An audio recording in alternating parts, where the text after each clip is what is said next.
probability of us being alone in our universe is 0. If you ever wondered if the show Project Blue Book, premiering on the 8th of January 2019, is a work of fiction, let us quickly assure you that it is not. In fact, what this show is based on is a true story of a government project that was carefully swept under the rug. The project, as you might well know, is the Project Blue Book.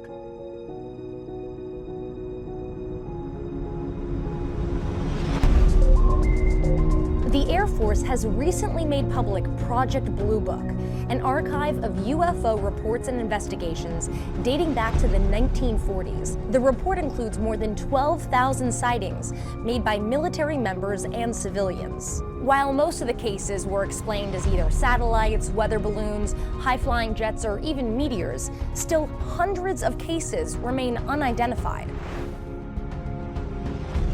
What you may think you know about the project might not be completely true.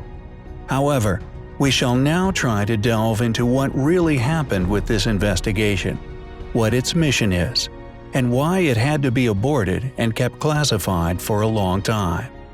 To go back to the beginning, we have to head as far back as 1947. I am here to discuss the so-called flying saucers. The Air Force interest in this problem has been due to our feeling of an obligation to identify and analyze to the best of our ability anything in the air that may have the possibility of threat or menace to the United States. This was just as the Cold War was starting. There was suspicion in the air, and there were many reasons for this. The first thing we do is to try to disprove it. Because what is the point of establishing, of perpetuating a myth or something that isn't so? And it turns out that some 90% of the raw reports, see, we have a nationwide police network, an 800 number that the police use, and we get reports every night from police departments or different parts of the country. Most of them are planets, twinkling stars, explainable or identifiable things. The IFOs, we call them, identifiable flying objects. But that remaining 10%, those are the ones we go after. Now, a UFO, the U in UFO, of course, simply means unidentified. It does not necessarily mean visitors from outer space. So, when a businessman and pilot known as Kenneth Arnold made a report on June 24, 1947, it quickly raised the fever. Kenneth's report was clear and direct. He had observed 9 flat disc-like aircraft near Mount Rainier, Washington. They were flying at incredibly high speed. His description of them was so vivid, and the press, who quickly dubbed those aircrafts as flying saucers, was the beginning of thousands of other similar reports. In fact, between that first incident in 1947 and when Project Blue Book was terminated in 1969, a total of 12,618 sightings of strange things moving in the sky had been reported across the United States. When the Project Blue Book was carefully shut down, the U.S. Air Force gave a number of grounds that have since been its official stand. No UFO reported, investigated, and evaluated by the Air Force has ever been given any indication of threat to our national security. There has been no evidence submitted to or discovered by the Air Force that sightings characterized as unidentified represent technological developments or principles beyond the range of present-day scientific knowledge. And there has been no evidence indicating that sightings characterized as unidentified are extraterrestrial vehicles. However, there have been a certain percentage of this volume of reports that have been made by credible observers of relatively incredible things.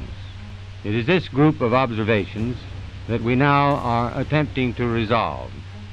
We can say that the recent sightings are in no way connected with any secret development by any department of the United States. This is part of the official statement, but a lot more was involved in the case of Project Blue Book. So why would the U.S. Air Force do that?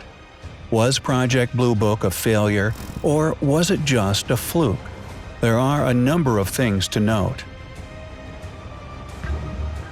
There was even a press conference where the Air Force basically acknowledged to the American public that UFOs could very well be real. Major Keyhole, what is your opinion of these new sightings of unidentified objects?